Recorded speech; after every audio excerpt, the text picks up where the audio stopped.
Hello everyone, welcome back to the channel. If you're new here, my name is Mo, and today we're diving into the fascinating world of C# collections. So grab a cup of tea, make yourself comfy, and let's get cracking. In today's video, we will talk about collections in C#. Specifically, we will cover IEnumerator, IEnumerable, ICollection, list, and even dive into some generics and dictionaries. Sounds like a lot, but don't worry, we will break it down into bit-sized chunks. So let's get started. Alright, let's start with array. In the first version of .NET, we just had array. However, in the current version of the .NET, we have a lot of new type like list, dictionary, collection, just mentioned a few. All of them reside in the BCL. So in this example, as you can see, we have an array. Array are straightforward, but a little bit rigid. For instance, here I'm iterating through the array list, which is pretty simple, isn't it? We just need an indicator which points to the current item in the array, and we just need a iterating a condition which says how we must iterate through the whole array.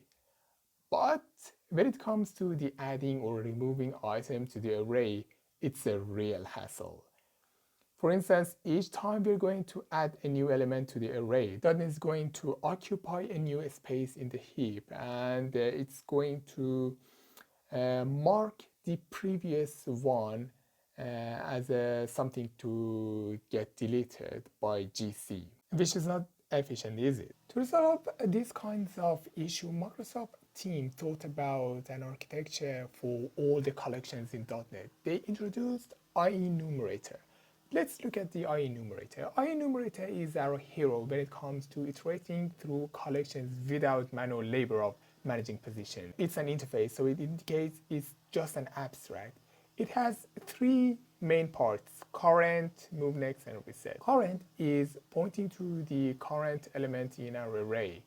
And in the move next, we define how we are going to iterate through the array. It's an array policy. It could be whatever based on your needs.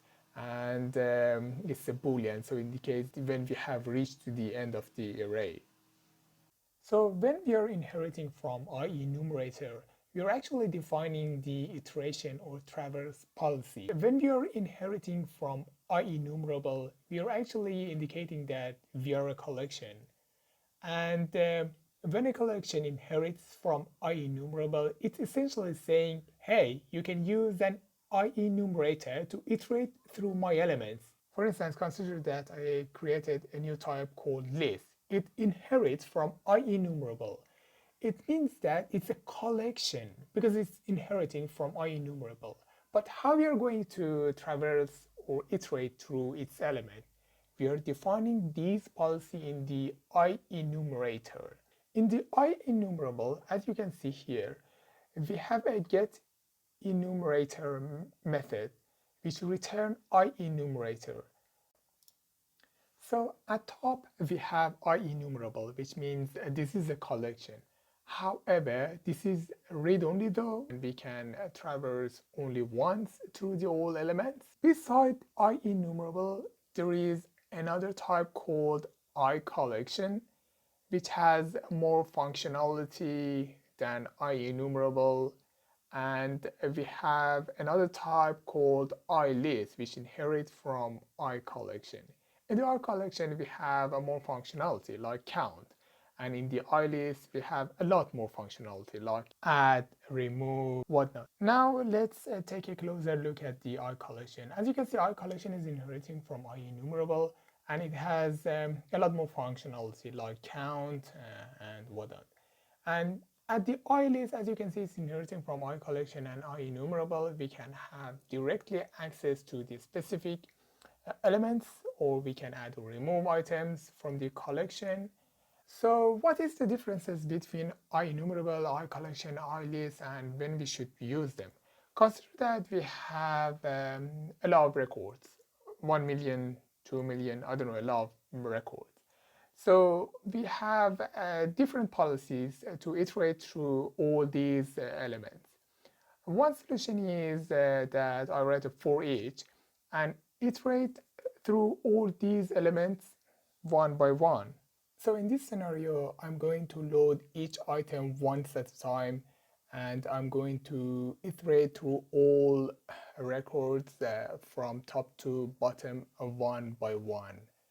The other scenario is I can load all amount of data to the RAM and start iterating through all these items. So IEnumerable is perfect for scenarios when we are going to iterate only once, because we are going to load each item once at a time. And IList is perfect for scenarios when we need to iterate through all items multiple times, because we are going to load all items in the RAM. And for instance, we can add, remove, manipulate data. We have some functionality like count and whatnot.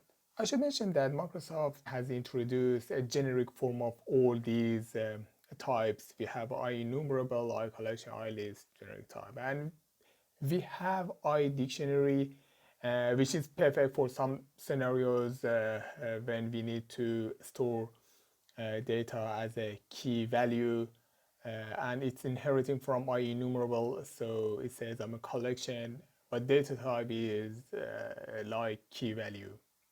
And of course, we have the generic form of the iDictionary. Now let's take a look at the list, which is implementation of the iList.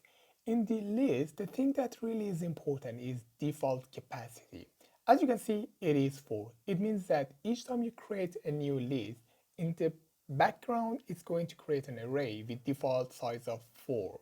Let's take a look at the add method. In the add method, as you can see here, if the new item is in the size of array, that's fine. But if it is more than that, it's going to call add with resize. It means that when I'm entering 1, 2, 3, it's fine. The 4 is the latest one. But what about the fifth one? By adding the fifth item, is going to call add with resize, and in the end, grow. Grow method is responsible for the growing the size of the array, and it's going to multiply by 2. It's very important.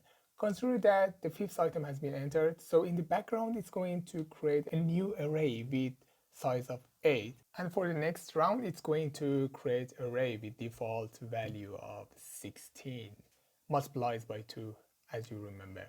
So it's very important to consider that when we are creating a list, experts suggest that create a list with your predicted value, because we might waste a lot of resources. All right, let's sum up. We talked about IEnumerator for easier iteration, followed by IEnumerable for read-only collection. ICollection added some functionality, but IList took it further by allowing modification. I hope you found this journey through C# collection as fascinating as I did. And remember, choosing the right collection can make your code more efficient and easier to manage. Thanks for watching, everyone. If you enjoyed this video, please give it a thumbs up. And if you have any questions or funny coding stories, drop them in the comments below. I love to hear from you. Cheers and happy coding.